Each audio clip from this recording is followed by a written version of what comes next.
Muy bien, ¿cómo están ustedes? Hoy día es viernes 23 de julio y estamos una vez más, una semana más con nuestro podcast constituyente. Estamos con Marcela Cubillos y con Germán Concha, nuestro constitucionalista y nuestra constituyente, para analizar lo que fue esta semana allí en la convención. Una semana en que además, nuestra Marcela Cubillos tuvo un rol bien protagónico con esa intervención muy divulgada, ¿no? Muy difundida. Esta especie de téngase presente, este derecho a réplica ha sido definido de distintas maneras hacia lo que había sido una intervención de la presidenta Elisa Loncón. Así que partimos contigo, Marcela, ¿cómo estás? ¿Cómo se vivió ese momento? ¿Cómo ocurrieron las cosas? Cuéntanos el partido por dentro. No, bueno, muchas gracias, la Germán, hola Eduardo. No, yo la verdad que ayer me llegó el link del programa en que había participado la presidenta Loncón y creo que, claro, cuando ella califica a un sector completo como el sector del privilegio, uno entiende por qué están actuando de la manera en que están actuando. Y me pareció que lo responsable en eso es algo que existe en el Congreso, que cuando tú eres aludida, ya sea en lo personal o tu sector, puedas ejercer un derecho a réplica antes de que parta la sesión, y por eso le pedí ese tiempo a la presidenta, que bueno, que no sabía que lo iba a ejercer para esto, así que me dieron la palabra, porque yo creo que lo que hay es muy complicado lo que hay atrás de la posición de ella, porque si el que tiene el poder, en este caso la hegemonía de la convención, siente que es moralmente superior a quienes piensan distinto, se empieza a identificar ella o ese sector, sus posturas las empiezan a identificar como el bien, y por lo tanto, si eso es el bien y el resto no es el bien, tú te sientes con el derecho a hacer cualquier cosa por ir imponiendo tu postura para que esas prevalezcan. Y ese es el fin de la democracia y el término al final de la democracia y la libertad, porque aquí la gracia de este juego democrático, es que hayan posiciones políticas distintas, tú puedas debatir de ideas, pero tú no calificas a las personas que piensan distinto a ti como moralmente inferiores o sin derecho o legitimidad para estar en esta convención o en cualquier otro foro democrático. Entonces, lo que uno se está dando cuenta en esto es que claro, si tú sientes que hay un sector que sus posturas no son moralmente válidas y tienes derecho, por lo tanto, a estar permanentemente cancelándolas, silenciándolas con los medios que sea, y eso es muy peligroso para la democracia. Yo creo que esa es una de las cosas que está pasando y uno lo ve en general en los discursos. Y si tú las criticas a ellos, inmediatamente tu crítica es acusada de racismo o de otra cosa. Entonces, si no puede haber un debate político en igualdad de condiciones, en que las personas, con mucho respeto, tenemos visiones políticas distintas y que, bueno, discutamos, pero no te paras desde una postura únicamente válida la tuya, únicamente moralmente aceptable la tuya, y todo el resto no tienen derecho a existir. Yo creo que eso es un tema complicado. Yo diría dos cosas más que quería decir en esta introducción, que uno ve también en esta semana constituyente, se va afianzando un ánimo refundacional que está llevando incluso al absurdo de no querer contemplar la experiencia práctica que puede tener el Congreso en el funcionamiento de ciertas normas y también ciertos conocimientos técnicos. Hoy día la Comisión de Reglamentos se enfrascó en un debate insólito. Una convencional del Partido Comunista, apoyada por otra, son partidarios de que tú no tengas derecho a abstenerte en las votaciones durante el trabajo de la convención, que solamente puedas votar, aprobar o rechazar algo, pero no te puedas abstener. ¿Pero qué es esto de reinventar la forma de votar? ¿Por qué tú te vas a poder abstener? ¿Por qué te van a obligar a votar a favor o en contra si usted quieres abstener y el legítimo derecho que ha ejercido siempre? O están replanteando la forma de mirar los conflictos de intereses. Piensa que se aprobó una norma con nuestra oposición, que planteamos una alternativa distinta, que te dicen que cualquier organismo de la sociedad civil que quiera plantear ser escuchado, la mayoría, y como tienen las mayorías para todo, puede decidir que tiene conflicto de interés y por lo tanto no ser oído. Por lo tanto, los grupos de apoderados, mejor, o de sostenedores, mejor que no planteen ser escuchados en temas de educación porque tienen interés. Entonces, a lo mejor pueden ir a hablar en temas de agua, porque ahí no tienen interés, o quienes tengan interés en los temas de agua, que vayan a hablar de educación. Entonces, la norma es lo más ridícula que hay, porque los que tienen conflictos de interés son los convencionales, no el que pida a ejercer su derecho a ser oído. Entonces, ese ánimo refundacional es complicado. Y lo otro que yo creo que ahí se ve una pérdida estos días de liderazgo en la mesa, en la conducción de la mesa. Yo creo que se ve ya una forma, van contradiciéndose entre lo que ellos mismos están haciendo, van transgrediendo las propias normas que se van dando, y se olvidan de una cosa, que están ahí solo para ordenar y conducir. Ellos hoy día no tienen facultades, no hay reglamento. Y el otro día quien le hizo ahí una parada de carro fue el convencional Barraza, en que cuando la mesa decide, se presentan indicaciones para esta propuesta que lleva a la mesa, ya hay hasta las 5 de la tarde y con 15 firmas, bueno, Barraza con toda razón le dice, ¿y en base a qué ustedes piden 15 firmas? O sea, ¿en qué atribuciones se apoyan? Entonces, ahí uno está viendo bastante arbitrariedad y con una crisis de liderazgo y de conducción que se le está corriendo le está corriendo en contra. Y lo último quizás es que se ven ciertos indicios de temas que son preocupantes porque es como el anticipo de cuál va a ser el debate de fondo. Lo vamos a hablar después, ¿no es cierto? Pero por ejemplo, el veto a la prensa, que está, hoy día la prensa no puede entrar, por más que hemos pedido todos que la prensa entre libremente, y te dicen primero que era un tema de aforo, hoy día el Partido Comunista, que es bastante más transparente, dice no, la prensa no puede entrar porque si entra puede interpretar lo que está ocurriendo porque no va a transmitir todo. Bueno, entonces uno dice, si hay un veto a la prensa para el funcionamiento de la convención, ¿de qué manera se va a garantizar la libertad de prensa en el texto constitucional? Dos, uno ve cero apertura a considerar posiciones de la minoría. Nosotros hemos presentado propuestas e indicaciones desde el día 1. No se ha aprobado una sola coma. No hay voluntad de abrirse a nada, ni siquiera cuando hemos hecho ver problemas de redacción.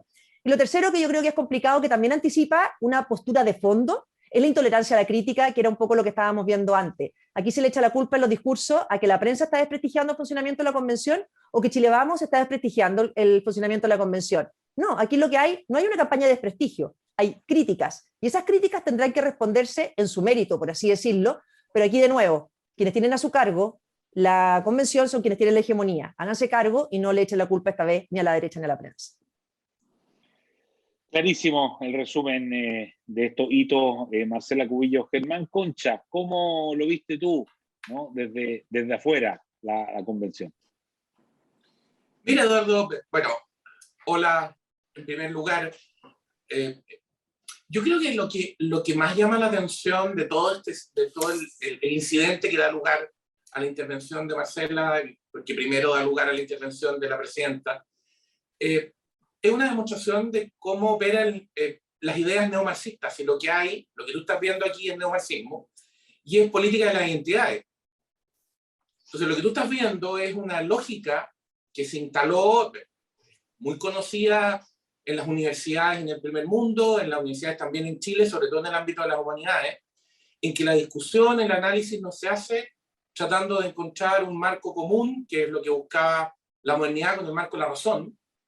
Más allá de nuestras diferencias, podemos conversar y podemos tratar de llegar a acuerdos. ¿Por qué? Porque hay un marco común que es la razón. Ahora eso es reemplazado por una lógica distinta que supone que yo no hablo desde la racionalidad, sino que hablo desde mi identidad. Las identidades están divididas en opresores y oprimidos, y por lo tanto aquí hay algunos que son los campeones del privilegio y otros que son los que se defienden frente a eso, y por lo tanto estos últimos son los oprimidos y tienen siempre razón. Porque no hay racionalidad en la conversación, no importa, porque lo que importa es otra cosa. Y es muy gráfico cuando tú eliges conscientemente utilizar un lenguaje que sabes que los demás no hablan.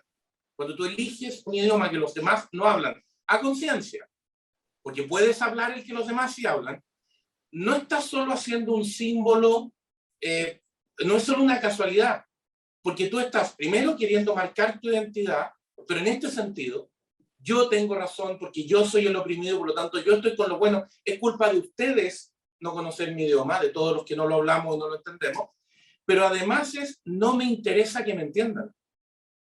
Que es muy grave, en el fondo no me interesa que los demás me entiendan, porque no me interesa la conversación en el fondo, que es completamente contraria a la lógica del lenguaje. Si los lenguajes están desarrollados, la humanidad, el ser humano desde que existe los ha ido desarrollando, ¿para qué? Para que nos podamos entender. Entonces, cuando yo utilizo a conciencia herramientas que me impiden que los demás me entiendan, lo que estoy diciendo es, no me interesa conversar con los demás, no me interesa lo que los demás ven, tanto que no me interesa que los demás me entiendan.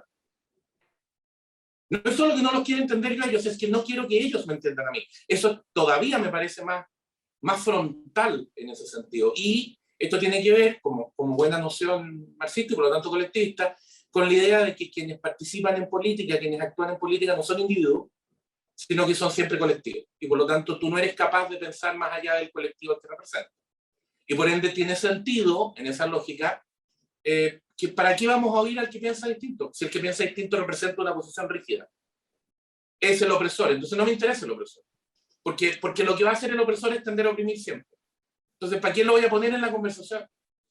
Entonces, eso es muy complejo, y además es muy complejo porque insisto, creo que aquí hay decisiones que no son exabruptos. Esto tiene que ver con una manera de ver las cosas, que no solo se traduce en un lenguaje que se hace muy difícil de entender, sino que en un lenguaje que busca que busca reafirmar esta condición de grupo oprimido, que este grupo oprimido, por lo tanto, es moralmente superior, como decía Marcela, que tiene por lo mismo razón. Esto se convierte en una clave epistémica al final.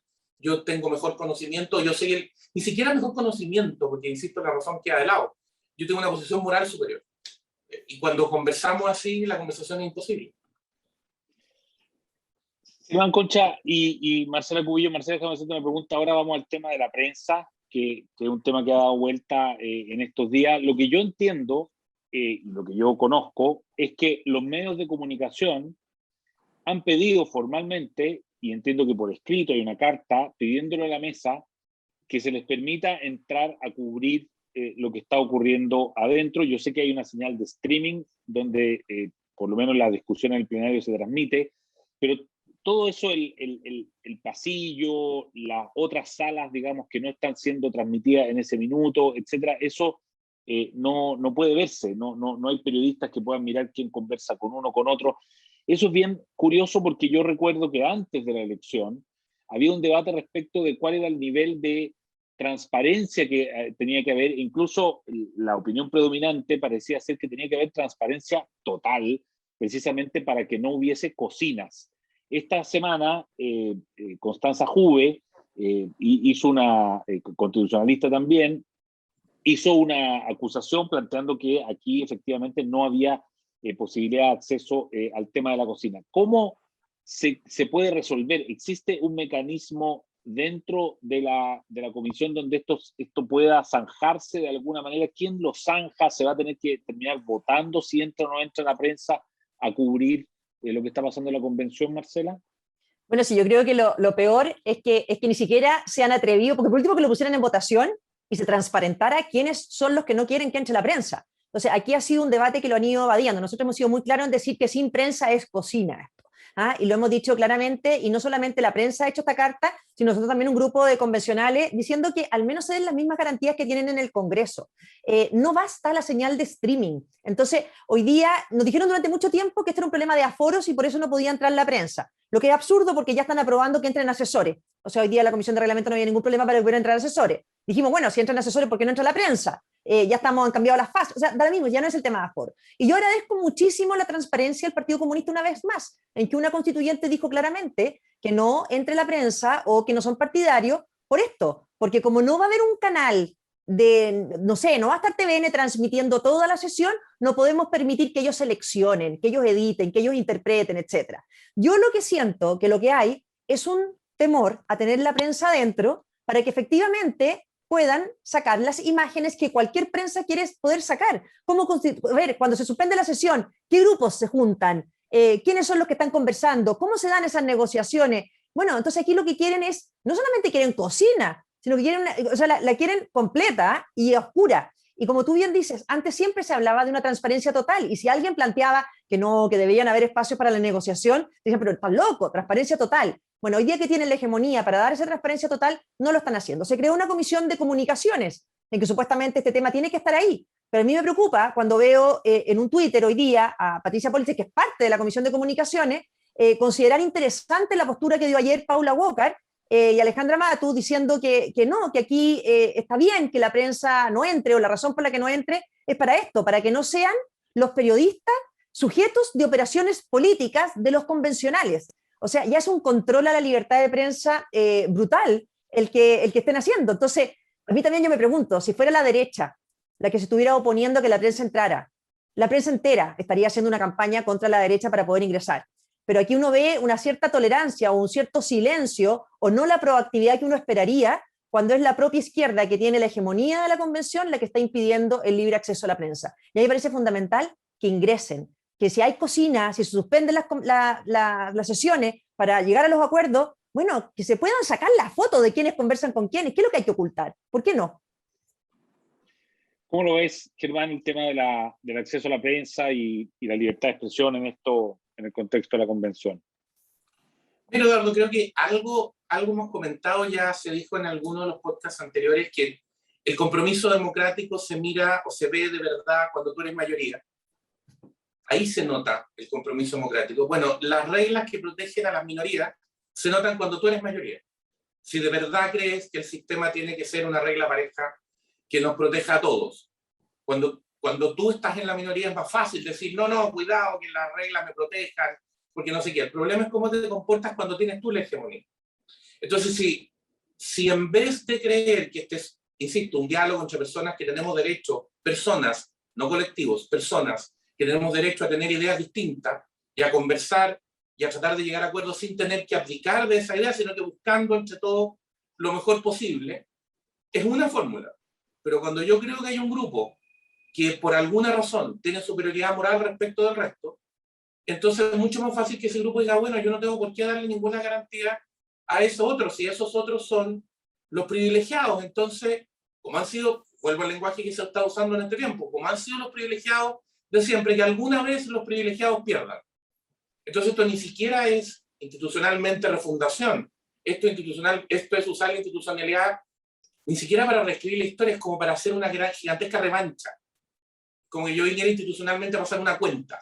Mira, aquí hay unas personas que tienen que pagar por alguna vez. Entonces a esas personas yo no les voy a reconocer derecho. Esto es, a ver, el que mejor lo ha graficado esto, y curiosamente un hombre izquierda, es Bertolt Brecht, en el poema famoso ese, estoy citando de memoria, no me acuerdo exactamente la frase, pero primero vinieron por los sindicalistas, yo no era sindicalista, después vinieron por donde yo no era, ahora vienen por mí, pero ya es demasiado tarde. Si el totalitarismo es así, al principio vienen por otro, entonces yo no, si yo, no es tan grave, no es tan terrible, y cuando al final vienen por mí, bueno, ya no hay nada que hacer, digamos. Entonces es más o menos la misma lógica. Yo creo que aquí hay una idea de que la institucionalidad no es algo común, sino que es algo que unos tienen que imponer a otros para reivindicar esas identidades. Y por lo tanto los derechos son distintos, las posiciones son distintas, y lo que nosotros entendíamos como la base de cualquier regla justa, que es la regla pareja, eso desaparece de la mesa. Oye, sí, perdón. Marcela. Una cosa corta, que aquí hay una cosa ideológica muy similar a la campaña de Jadwe, cuando uno veía las explicaciones del equipo de Jadwe por qué perdió y le echaba la culpa a la prensa y al anticomunismo atávico que había en la prensa. Bueno, ayer en el Pleno ya un convencional dijo que la prensa estaba desprestigiando la convención porque no informaba bien todo el trabajo que se estaba haciendo adentro. Bueno, pero tú cuando les dices, bueno, entonces déjalas entrar, tampoco la dejan entrar. Entonces, aquí ya hay una cosa bien ideológica que yo creo que es preocupante, porque no se ve por qué, si esta es la actitud hoy día frente a los medios de prensa y frente a la libertad de prensa, después cuando se tenga que poner por escrito en la Constitución la forma de garantizar la libertad de prensa, vaya a ser algo distinto a esta actitud de control que hoy día vemos. Oye, el otro elemento que llamó la atención desde el primer día, ¿no?, en la convención es el tema del lenguaje inclusivo, y esta semana, algo que parece anecdótico, ¿no?, apareció el tema de la negrita, y aparecieron convencionales, ¿no?, llevando una negrita, convencionales de Vamos Chile, ¿no?, de la derecha, llevando el envase de la negrita. ¿Qué significado tiene, Marcela, esto? ¿Se pusieron de acuerdo? ¿Y cuál es el tema de fondo en hacer esa especie como de manifestación con la negrita en la mano? No tengo idea. Me llegó una negrita regalo a mí, yo no estaba en esa foto, pero no tengo idea cuál fue la razón. Pero quizás sí lo que hay atrás es demostrar el absurdo al que está llevando todo este tema. O sea, de verdad el absurdo. O sea, cuando ya se pierde el sentido común más básico, en que todo es discriminatorio, en que todo es ofensivo. O sea, estamos formando, no sé, generaciones de cristal que ya nada se puede decir como se decía, porque todo puede tener una segunda lectura, y a uno le preocupa, yo creo que más allá de lo anecdótico de la negrita, imposible que haya diálogo si no hay racionalidad en el debate. Entonces, cuando este lenguaje inclusivo se lleva hasta un nivel de que la persona que lo está usando se llega a confundir ya, porque cuesta muchísimo concentrarse en ese lenguaje, pero ¿quién en Chile habla con ese lenguaje en cualquier organismo hoy día? No se habla en el Congreso así, no se habla en los gobiernos, han sido gobiernos de la izquierda mucho tiempo y tampoco hablan así. Entonces, la verdad que yo lo que siento es que esas cosas empiezan a generar lejanía del chileno común frente a lo que está ocurriendo en la convención, ¿no? Porque no te sientes identificado con ese lenguaje, con esa forma de tratarte, con esa forma de actuar. Y eso, bueno, eso no es culpa ni de la derecha ni de la prensa. Germán, ¿y el tema de la negrita? ¿Cómo lo ves tú? El tema de la negrita.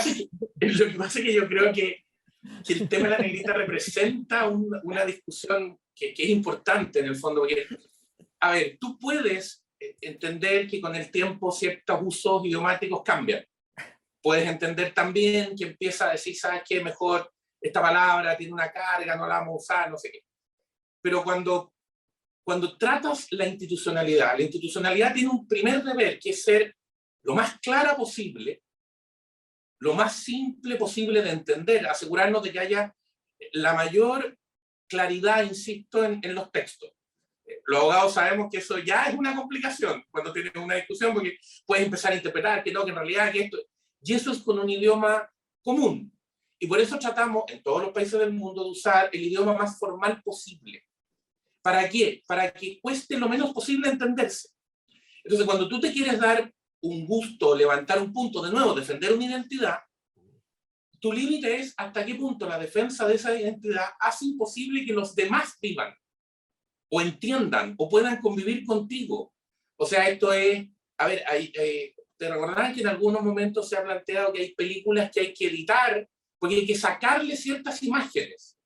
Porque hoy día consideramos no sé qué, entonces no estoy hablando de imágenes que uno pudiera considerar constitutivas de delito en sí mismo, no, imágenes que no, sabe que hay que borrarlas. Esto no puede aparecer, este señor no puede aparecer fumando, este señor, por ejemplo, o este señor no puede aparecer tomando trago a esta hora, no sé qué, porque el alcohol, en fin. Y entonces, oye, o el beso furtivo a la Bella Durmiente, que le dan un beso No sin se puede, su porque está dormida. consentimiento, y dicen que eso, claro, que eso también hay que eliminarlo, claro. Entonces, Oye, tú dices, claro, no es uno entiende y entiende la lógica de discutir prácticas que permitan erradicar abuso, castigar los delitos, etc. Pero hay un límite que tiene que ver con el sentido común, que es la razonabilidad, y que tiene que ver con el objetivo de los instrumentos. Entonces, cuando yo, por tratar de hacer eso, hago que el instrumento no sirva, porque como decía hace un rato, ya no nos podemos entender, entonces el problema es mucho más grave, porque entonces dice que el lenguaje no sirviera. Y el lenguaje tiene que ser un puente, no una barrera entre las personas. Oye, yo le quiero decir algo al constitucionalista, porque se va a tener que empezar a adaptar, porque no hay ninguna posibilidad de que la Constitución no vaya a decir que todas, todos y todes tienen derecho y así en cada capítulo. Si este es el lenguaje que se está usando para conducir el debate, ¿quién puede creer que no vaya a quedar plasmado así en el texto constitucional? Es bien loco. Así va a quedar probablemente. Oye, muy entretenido de nuevo esta nueva revisión de la semana de la Convención Constitucional. Esto sigue adelante, además que esto se va a empezar de a poco a enredar y a mezclar y a trenzar con la carrera presidencial, así que lo más probable es que la próxima semana, ya con una Yasna Proboste proclamada a partir de hoy, vamos a tener que empezar como digo, a ir conectando esos mundos que van a estar dando vuelta. Así que Marcela Cubillo y Germán Concha, muchas gracias de nuevo por estar en nuestro podcast este día viernes. Haz que estos contenidos lleguen más lejos haciéndote miembro de la Red Libero.